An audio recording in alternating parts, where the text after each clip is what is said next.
Good morning. কেমন আছো তোমরা সবাই? আশা করি তোমরা সবাই ভালো আছো, আমরাও ভালো আছি। দেখতে দেখতে রোজা শেষ। আর একটা দিন শেষ হলেই রোজা শেষ।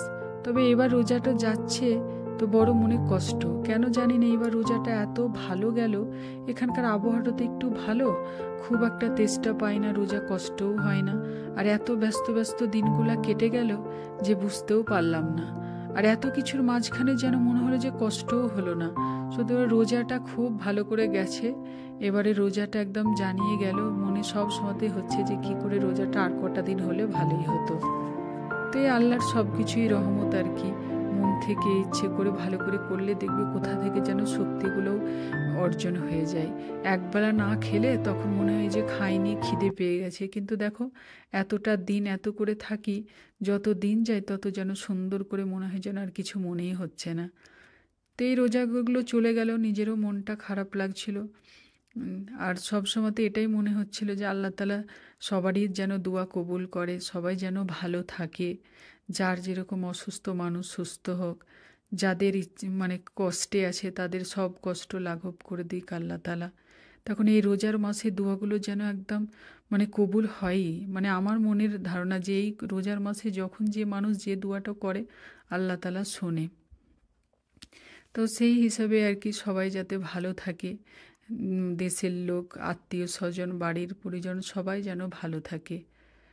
তো আমি এই করতে করতে আর কি আমার হয়েও গেল। তো আজকে আমার সকালবেলার রান্না টান্না টুকটাক যা ছিল করে নিয়েছি, তখন আর একটা দিন টাইম আছে।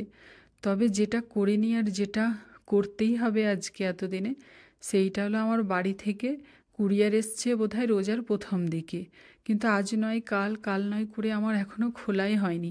বাড়ি থেকে রোজ দিন জিজ্ঞেস করে, খুলেছিস, তোর পছন্দ হয়েছে কিনা?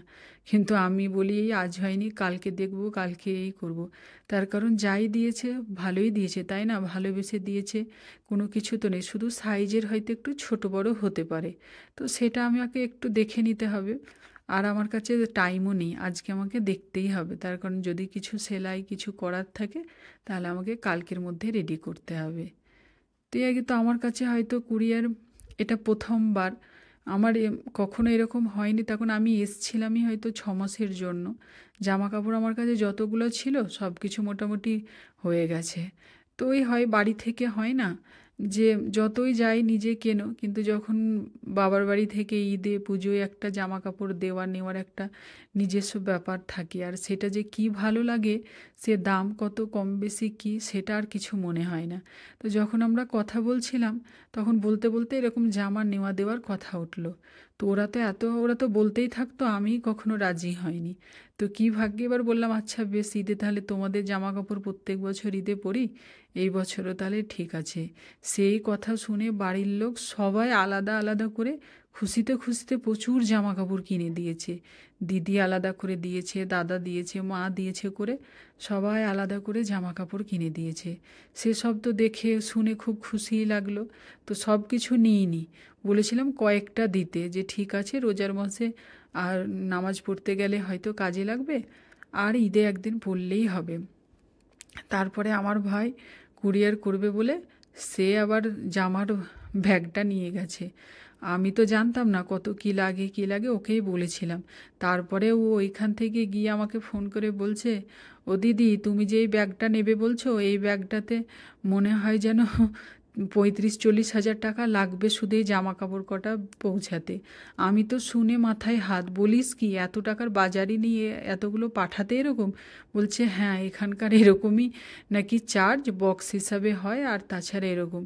তা আমি তখন ওকে বলি যে ঠিক আছে ভাই, তুই আমাকে একদম যেটুকু না পাঠালেই নয়, ওই একটা দুটো করেই পাঠা। তখন আমি তো এই গরমকালে ছুটিতে আমরা ইন্ডিয়া ফিরবো, তখন আমার ঠিক জিনিসগুলো নিয়ে নেব, যেটা তুই এত। তখন এই প্রথমবার যখন ইউএসএ আসি, তখন সত্যি কথা বলতে তখন একবার ধাক্কা খেতাম যে এই জামা কাপড়ের যে কোনো কিছু, ফল সবজি দাম দেখে চমকে মাথায় হাত। এ কী বলো, একটা বেগুনের দাম নাকি 450 টাকা, এটার দাম সবসময় এরকম। তারপরে থাকতে থাকতে ইউজ টু হয়ে গেছি যে হ্যাঁ, যেখানে থাকবে যেখানে রোজগার করবে সেখানকার মতোই থাকতে হবে, খেতে হবে। তো এই যে আমার ব্যাগটা, আমার খাওয়া দাওয়া নামাজ সব কিছু হয়ে গেছে। নিয়ে এবার ব্যাগটা নিজের বাড়ির একদম গ্রামের বাড়ির অ্যাড্রেস দেখে আমার যে কি ভালো লাগছে কি আর বলবো, মনে হচ্ছে যেন নিজেরই বাড়ির সব।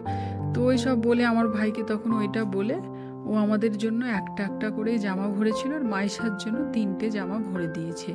তারপরে ও বলল যে তো এইটার আমাদের খরচ পড়েছে পাঠাতে 5,700 টাকা মতো। তো সেটা শুনে বললাম ঠিক আছে তাই হবে আর কি, যেটুকু না হলে। তো আমার ভাই মোটামুটি সবগুলোকে বাদ দিয়ে এইগুলো। তো এইটা ছিল মাইশার পাপার পাঞ্জাবি। ও ঈদ বকরিতে সাধারণত সাদাই পরতে পছন্দ করে, তো সাদার সাথে হালকা একটু কাজ আছে এরকমই। তো এগুলো মাইশার টুকটুক করে বের করছিলাম আর এত খুশি লাগছিল ভেতর থেকে, মানে জামা কাপড়গুলো আমার বাড়ির প্রত্যেকটা মানুষের মনে হয় ছোঁয়া আছে। দেখো কিভাবে একদম মানে গুটিয়ে ভরে দিয়েছে, মনে হচ্ছে জামা কাপড়গুলো আবার আয়রন করতে হবে। তো প্রত্যেকটা হয়তো কোনো জামাটা দাদা কিনেছে, দিদি কিনেছে আলাদা আলাদা করে, কারো বাড়ি থেকে কেউ আমার মা নিয়ে এসছে সেটা আবার কলকাতা, তারপরে আবার ওর দিদিরা হয়তো খুলে দেখেছে, সে আবার ভাঁজ করে দিয়েছে, আমার ভাই নিয়ে গেছে, এই করে প্রত্যেকটা বাড়ির লোকের ছোঁয়া আছে। তো আমার এত খুশি লাগছিল আর ভালো লাগছিল যে মনে হচ্ছিল আমার নিজের বাড়ির লোকের এই জামা কাপড়গুলোতে ছোঁয়া রয়েছে। এই অনুভূতিগুলো হয়তো কোনো কিছু দিয়েই তুলনা করা যাবে না। তো এইটা হচ্ছে আমার চুড়িদারটা এত সুন্দর হয়েছে, মানে কি বলবো, কালারটাও খুব সুন্দর আর মানে দোপাট্টা পায়জামাটাতে কাজ খুব সুন্দর। আর মাইশার জন্য আমার মা ছোট ছোট সব এইগুলো কিনে দিয়ে পাঠিয়েছে। মানে মা বলবো কি, আমার বৌদি অনেক কিছু কিনে দিয়েছে, দিদি কিনে দিয়েছে, তবে সব কিছুই আসেনি, শুধু একটু একটু করে আমার ভাই যতটুকু পেরেছে দিয়েছে। তখন পুরোটা দিলে হয়তো অনেক ভারী বড় বক্স হতো আর আমি সেটাও নিষেধ করেছিলাম।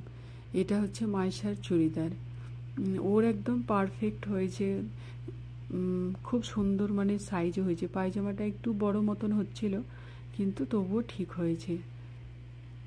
দেখো দোপাট্টাটাও খুব সুন্দর, খুব ম্যাচ করে খুব সুন্দর দিয়েছে।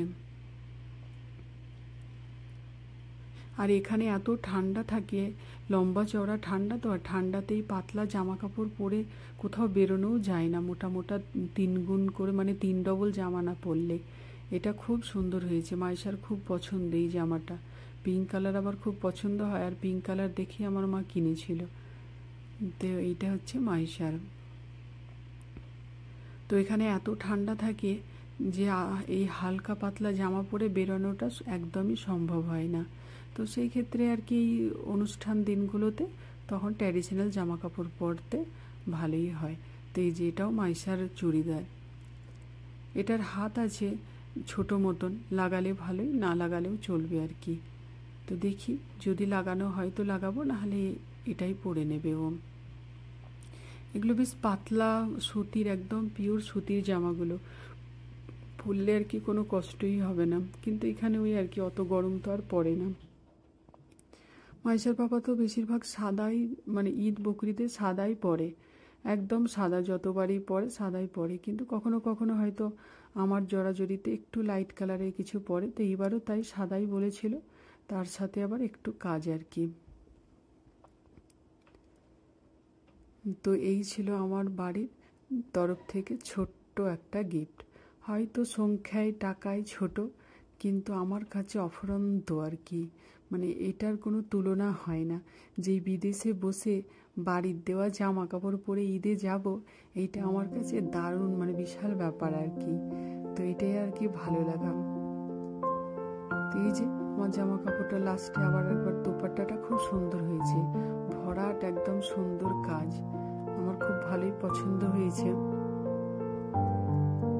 তো চলো বার তো করে নিলাম, দিয়ে দেখানো হলে এবার ঠিকঠাক করে সব কিছু পরে দেখবো, তারপরে যদি মানে বড় ছোট হয় সেইগুলোকে আবার একটু টুকটাক ঠিক করে নিতে হবে। তো চলো গুছিয়ে গাছিয়ে নিই। আর তোমাদের যদি ভিডিওটা ভালো লাগে তাহলে অবশ্যই সাবস্ক্রাইব করবে আর কমেন্ট করে জানাবে কেমন লাগলো। আজ তাহলে এখানে, সবাই ভালো থাকো, টাটা।